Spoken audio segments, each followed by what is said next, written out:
به نام خدا. سلام دوستان عزیزم، وقتتون بخیر باشه. پادکست صدای سکوت امروز رو با کتابی زیبا و جذاب شروع میکنیم. کتاب عبور از والدین دشوار یا عنوان دیگرش گره‌گشایی از دوران کودکی.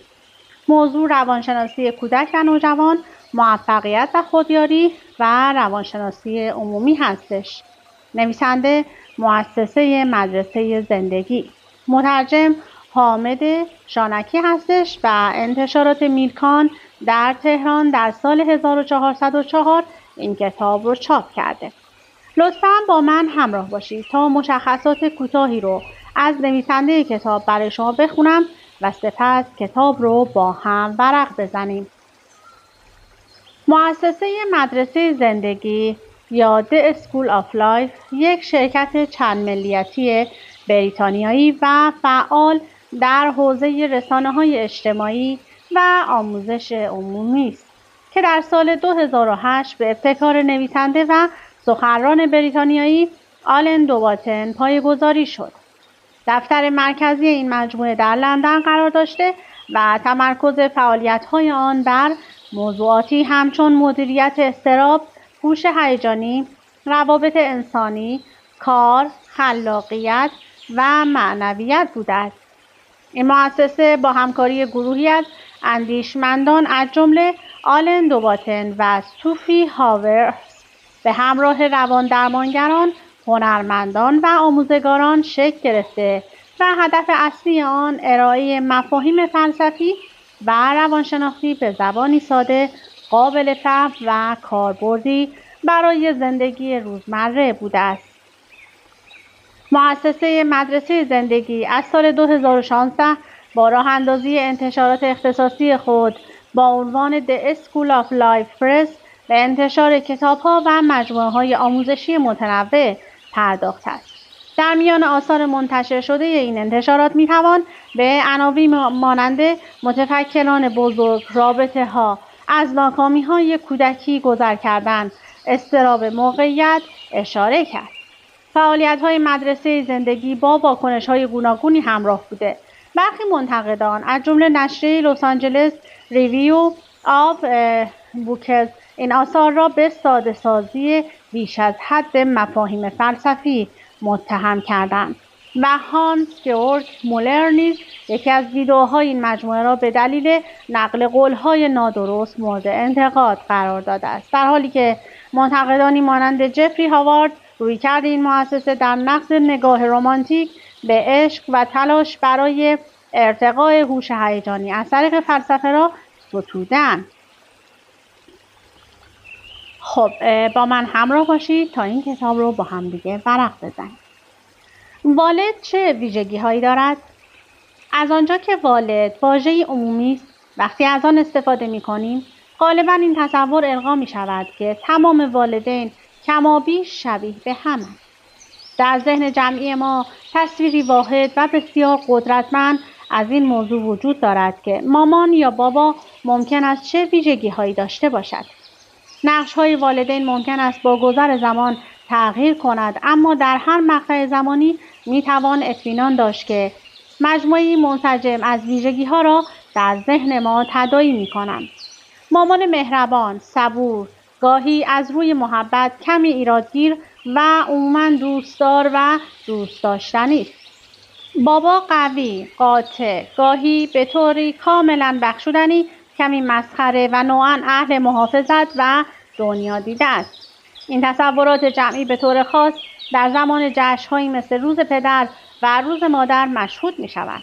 همچنین وقتی به همکارمان می‌گوییم که آخر هفته قرار است به خانه برگردیم، ممکن است سر و کله این تصورات پیدا شود و تصویری از ویژگی‌های افرادی که آنجا زندگی می‌کنند در ذهن او نقش ببندد. حتی اگر ما به تصویر سنتی خانواده باور نداشته باشیم، ممکن است در موارد تعیین کننده در زندگی مقید به همان ایدئولوژی به خصوصی باشیم که ویژگی‌های مشخصی را به مامان و بابا نسبت می‌دهد. با این حال در واقعیت والدین شکل‌های گوناگونی دارند که بسیاری از آنها بسیار متفاوت با آن چیزی‌اند که کارت پستال‌ها یا پوسترها به ما نشان می‌دهند. والد صرفاً هر انسانی است که این ذکاوت را داشته که فرد دیگری را بیابد و با او تولید مثل کند. این یعنی والدین شامل تعداد چشمگیری از شخصیت‌های بغایت نامعمول و باور نکردنی هم هستند، از جمله اراذل، کلاهبرداران، هیستریک‌ها، شارلاتان‌ها، قاتلان و تندروها. فرایند تولید مثل به هیچ عنوان خاصیتی ندارد که تضمین کند می‌تواند گره‌های طبیعت انسان را بگشاید و تبدیل به چیزی کنترل پذیرتر یا تعالی بخشتر کند. این مثل توهین است. در رواندرمانی مدرن بر یک نکته اتفاق نظر وجود دارد. مشکلات ما اغلب ایجاب می‌کنند که با دوران کودکی خود دست و پنجه نرم کنیم. این موضوع می‌تواند حس عمیقاً اهانت آوری داشته باشد.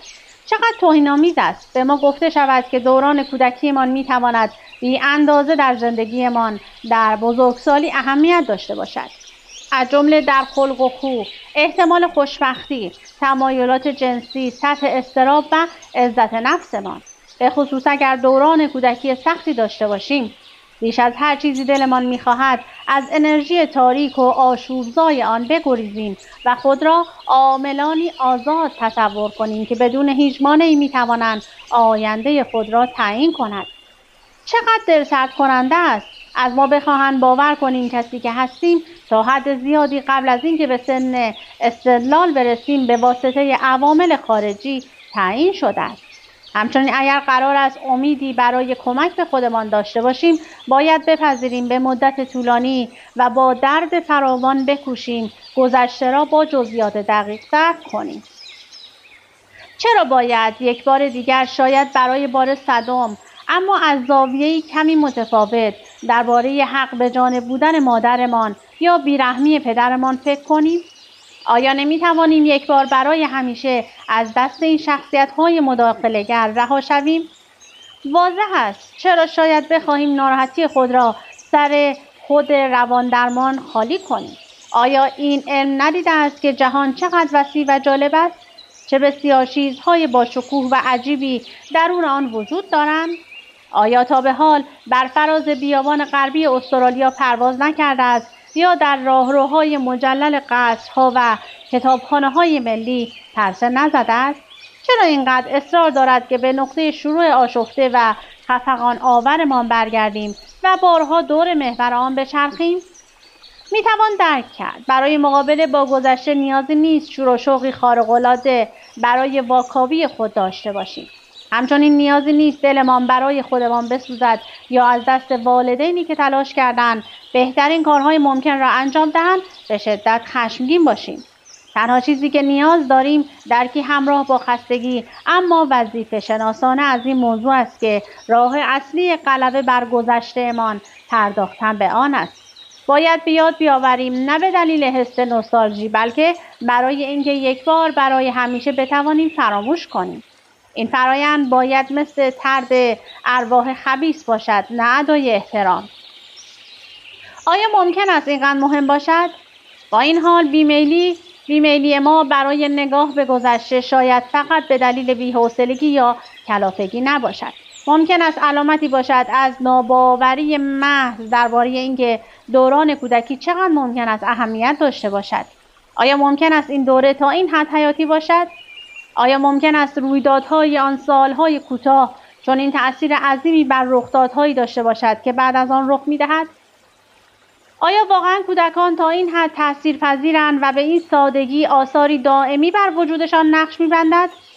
پاسخ کوتاه به تمام این پرسش‌ها یک بله، همراه با خستگی و تأسف اما محکم است.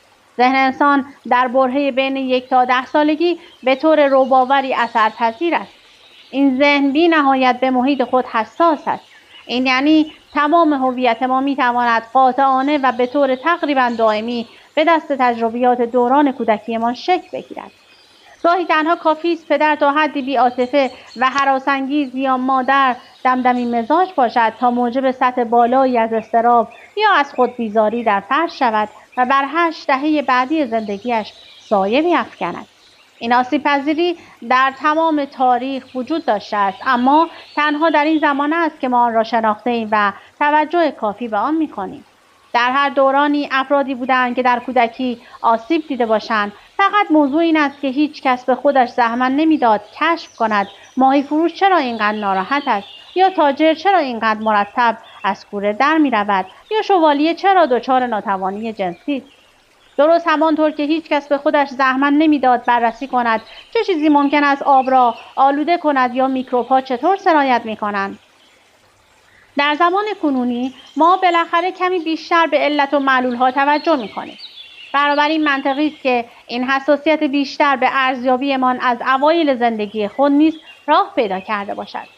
در راستای پافشاری بر اهمیت سالهای اولیه زندگی شاید مفید باشد که به فراگیری زبان فکر کنیم. همه ما از بدو تولد تا 5 سالگی 10,000 کلمه و میلیون‌ها ترکیب از کلمات را یاد گرفته‌ایم، بدون اینکه خودمان هیچ خاطره‌ای از این پدیده داشته باشیم. وقتی بیخبر از همه جا زندگی خود را می‌کردیم، در حیاط چرخ و فلک می‌زدیم، سر میز آشپزخانه نقاشی ماهی می‌کشیدیم، روبروی تلویزیون بیسکویت می‌خوردیم، بخشی از ذهنمان با نبوغی خارق‌العاده لغتنامه‌هایی پر از اصطلاحات، صرف‌ها، شناسه‌های فعل، مصدرها و جمله‌واره‌های وابسته را یاد می‌گرفت و کنار هم قرار می‌داد، بدون اینکه ما روحمان هم خبر داشته باشد. این اتفاقات چطور رخ داده است؟ با مهارتی به مراتب فراتر از توانمندترین رایانه‌ها متخصص دستور زبان شدیم. میتوان اینطور انگاشت که در بعد روانشناختی نیز اتفاق مشابهی داشت رقم میخورد. ما در حال به دست آوردن تسلطی جامع بر زبان هیجانی بودیم. داشتیم در زمینه اعتماد، ارتباط، عزت، مهربانی، بیرحمی، شرم، خشم، همدلی، خودخواهی و مسئولیت پذیری یاد میگرفتیم. متوجه نبودیم چون این اتفاقی در حال رخ دادن است. درست همانطور که متوجه نبودیم در حال یادگیری صحبت کردن هستیم. ما از همه جا بیخبر دوران کودکی خود را طی می‌کردیم، در حالی که از نظر هیجانی به صورتی کاملا دائمی و جامع ردی از سوی اطرافیان بر ما به جا می‌ماند. اکنون وقت اندکی را صرف فکر کردن به این موضوع می‌کنیم که زبان هیجانی ما چقدر می‌تواند نسبی باشد. درست همانطور که به ندرت فکر می‌کنیم چقدر تصادفی است که به زبان انگلیسی یا فرانسوی صحبت می‌کنیم و نه به زبان سینتیلی‌ها یا پیراها.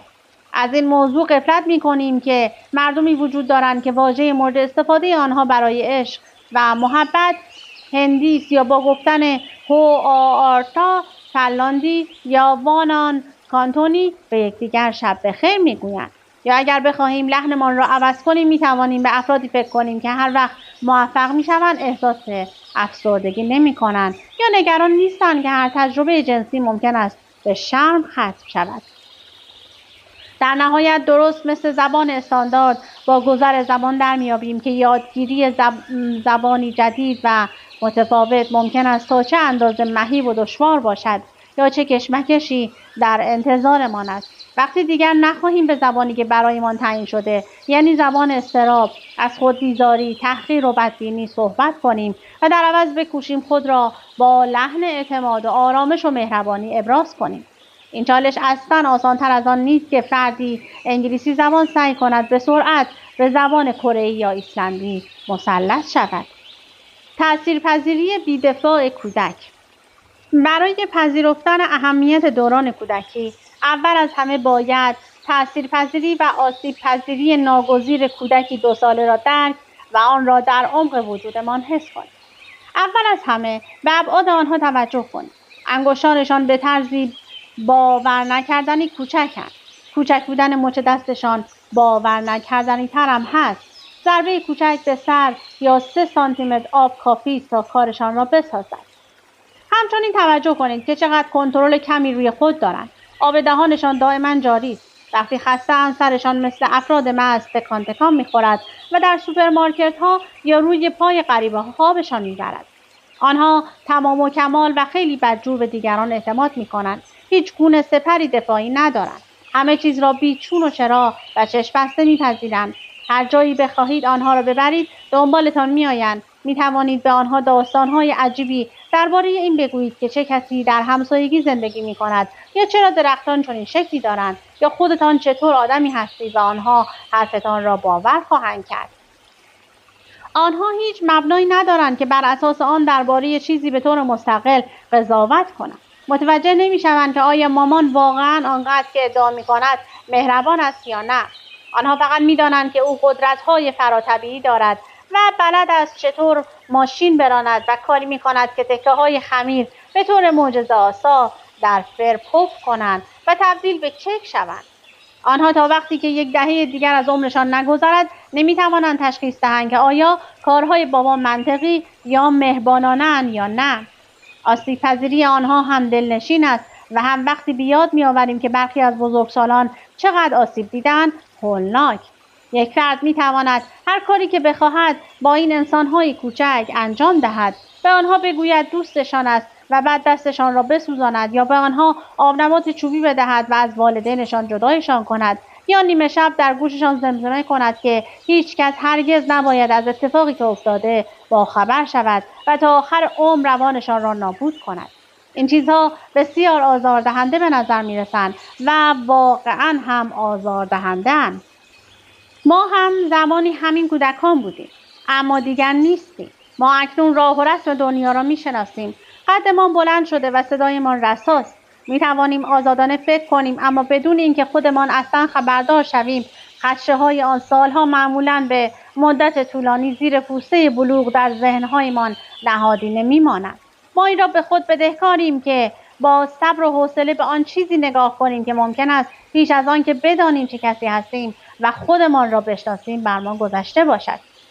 والد خوب کیست؟ در این زمینه حق داریم که سختگیرانه و جدی حرف بزنیم. واقعا چیزی به نام والدین خوب و بد وجود دارد. درست همانطور که خلبان‌های خوب و بد یا جراحان مغز خوب و بد وجود دارند. البته که در برخی از حوزه‌ها بین سیاه و سفید طیف‌های مختلفی از خاکستری وجود دارد. همیشه ممکن است دلایل قابل درکی برای شکست خوردن افراد وجود داشته باشد و اعتراف به این دلایل می‌تواند تسلی بخش و دلگرم کننده باشد. اما نباید چند معیار مسلم، شرافت و انسانیت را از نظر دور بداریم. اولین و مهمترین نکته این است که والد لایق کسی است که از به دنیا آمدن فرزندش رضایت بسیار دارد و هرگز از یادآوری این رضایت به خودش و فرزندانش به شکل‌های مستقیم و غیر مستقیم در لحظات کوچک و بزرگ و تقریباً هر روز دست نمی‌کشد. در این کار به هیچ وجه خطر لوس کردن وجود ندارد، زیرا افراد لوس کسانی هستند که عشق از آنها دریغ شده است، نه آنهایی که مرتباً در آبهای آرام بخش آن غوطه‌ور شدند. جان سالم به در بردن از دوران بزرگسالی به هیچ وجه کار آسانی نیست و شور و شوق بی حد و مرز در ابتدای زندگی ما را برای سفر کمرشکن پیش رویمان آماده می کند. در صورتی که در ابتدای زندگی طعم عشق را به مدت کافی چشیده باشیم می توانیم در دوره‌های پر التهاب پیش رو هرگز امید خود را به طور کامل از دست ندهیم. عشق قوی ترین محافظ ما در برابر ناامیدی خواهد بود. دوم این است که والد خوب به فرزند خود توجه دارد. او گوش می‌کند، آن هم با دقت خیلی زیاد، تا بفهمد این انسان کوچک سعی دارد چه بگوید. این یعنی روی زانو نشستن و با آرامش گوش کردن به پیام‌هایی که شاید گاهی بسیار عجیب یا کلافه کننده به نظر برسند. شاید کودک بگوید خیلی غمگین است، با اینکه تولدش است و والد تلاش خیلی زیادی برای تهیه هدایای او کرده است. شاید بگوید از دست معلمش عصبانی است، یا اینکه تحصیلات اساساً مسئله بسیار مهمی است و ثبت نام او در این مدرسه کار بسیار سختی بوده است. شاید توضیح می‌دهد که از دست مامان بزرگش کلافه است، با اینکه مامان بزرگ از کارهایش حسن نیت دارد و مادرمان نیز هست. کودکان سرشار از هیجانات پیچیده‌اند که معمولاً در ارزیابی افراد بالغ از آنچه عادی محسوب می‌شود جایی ندارند، چه برسد به آنکه مطابق میل و راحتی آنها باشد. والدین خوب قضاوت را به تعویق می‌اندازند و امور مسلم به زعم خود را بار دیگر بررسی می‌کنند. انجام این کار خطر حق به جانب شدن را ایجاد نمی‌کند. معمولاً دلیل اینکه افراد جار و جنجال می‌کنند این نیست که خیلی به حرفشان گوش داده شده است. آنها داد و فریاد می‌کنند و در آینده شاید مواد مخدر مصرف کنند یا دست به سرقت بزنند، چون در سن کمتر پیام‌های ساده‌ترشان شنیده نشده است. علاوه بر اینها والد خوب آنقدر شکننده نیست که دائم نیاز داشته باشد از او اطاعت شود. او میتواند تحمل کند که گاهی با کلمات بد صدایش کنند. او مدتها پیش غرور خود را کنار گذاشته است. او به قدری ناعادلانه بودن زندگی را فهمیده که ناراحت نشود اگر فردی باشد که فرزندش، به خصوص فرزندی نوجوان، گاهی ناامیدی‌هایش از رنج روزگار را سر او خالی کند. او نیازی ندارد وحشت القا کند. آنقدری اعتماد به نفس دارد که اگر برای رشد فرزندش لازم باشد گاهی بی‌ادبانه با بی‌توجهی یا نادیده گرفتن مواجه شود. والد خوب به فرزندانش حسادت نمی کند. آنقدر قوی هست که به آنها اجازه دهد زندگی بهتری از خودش داشته باشند.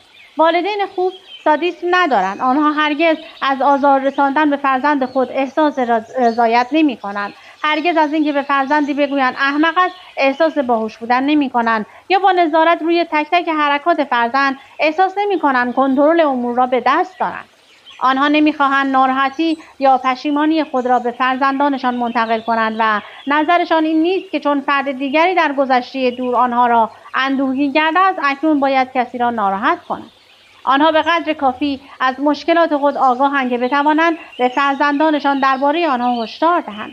آنها کار فرزندان خود را در درک مشکلات خانواده و عبور از آنها آسان می‌کنند. آنها به عادی بودن خود اصرار نمی کنند و بعد این چالش را بر عهده فرزندان نمی گذارند که تشخیص دهند کجا به آنها دروغ گفته شده است. آنها سهم خود را به کسی تزریق نمی کنند و حسادت، وحشت، بلند پروازی یا ناامیدی هایشان به عنوان مسائلی باقی می ماند که به خودشان اختصاص دارد. آنها به توجه افراطی از طرف فرزندان خود نیاز ندارند. آنها نیازمند تمجید و قطعا نیازمند سپاسگزاری نیستند. آنها این نیاز را از جای دیگر برطرف می کنند. آنها می دانند چطور آرام و حتی حوصله سربر باشند. آنها هیجانات و ترس‌های کودک را از او می گیرند بدون اینکه به آنها اضافه کنند. آنها هر روز حضور دارند و به طور اطمینان بخشی کسل کننده عمل می کنند. البته که آنها در پس زمینه مشکلات خود را نیز دارند. فقط هیچ کودکی نمی خواهد والد خود را بیش از حد پیچیده یا سه‌بعدی تصور کند. والد خوب از اینکه به معنای مثبت کلمه کاریکاتور باشد ناراحت نمی شود. والد خوب می داند چطور بازی کند. قوه تخیل او نامحدود است. عروسک می تواند شاه دخت باشد. مبل می تواند کشتی باشد و اشکالی ندارد صرف شام 1 ساعت عقب بیفتد تا بازی تمام شود. او از درون آنقدری محکم هست که نیازی نداشته باشد بر جهان اطرافش سختگیری کند. گاهی می تواند به خودش اجازه دهد بسیار احمق باشد. او می‌داند چطور حد و مرز تعیین کند. خیلی خوش گذشت که مدت طولانی بازی کردیم، اما حالا وقت این است که آرام شویم. مدادرنگی‌ها را کنار بگذاریم، برگردیم سر کارمان و بعد بخوابیم. والد خوب ناراحت نمی‌شود که مدتی از او متنفر شوند، اما در عوض به واقعیت‌های زندگی توجه شود. در همین حال فرزند در کنار والد خوب اجازه دارد در پاسخ به برخی مسائل نه بگوید و استقلال کافی برای مخالفت داشته باشد. شاید فرزند حق رأی نداشته باشد، اما صدایش قطعاً باید شنیده شود. در نهایت والد خوب لطیف است. البته که در آمدن چشم خرس عروسکی در کلیت جریان زندگی زیاد چیز مهمی نیست، اما جهان کودک کوچک است و مسائل جزئی بسیار بزرگ به نظر می‌رسند. در نتیجه والدین خوب این صبر را دارند که به بحران‌ها و لذت‌های کوچک فرزندان خود واکنش نشان دهند، با این اطمینان که توجه‌های هدفمند منجر به بلوغ فکری خواهند شد. در ادامه جدول کوچکی را آوردم که مسائل مطرح شده را خلاصه می‌کند. به گذشته خود فکر کنید و درباره اینکه اوضاع چطور پیش رفته به والدین خود از 1 تا 10 امتیاز بدهید. اینکه در خلوت ذهن خود افراد را حسابرسی کنیم کاری غیر منصفانه یا پست نیست. حتما نباید نمره ما 120 شود تا بزرگسالان قدرتمند محسوب شویم، اما اگر نمره ما به زیر 60 برسد شاید منطقی باشد کمی اندوهگین شویم و قطعا ضروری است که تأمل کنیم. در دنیای ایدئال فرزند پروری باید نیاز به مجوز داشته باشد. خب دیگه زمان به من اجازه نمیده بیشتر از این کتاب زیبا رو برای شما بخونم.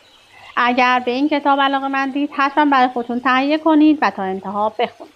از اینکه با من همراه بودید سپاسگزارم. تا وایس بعدی، خدا نگهدارتون.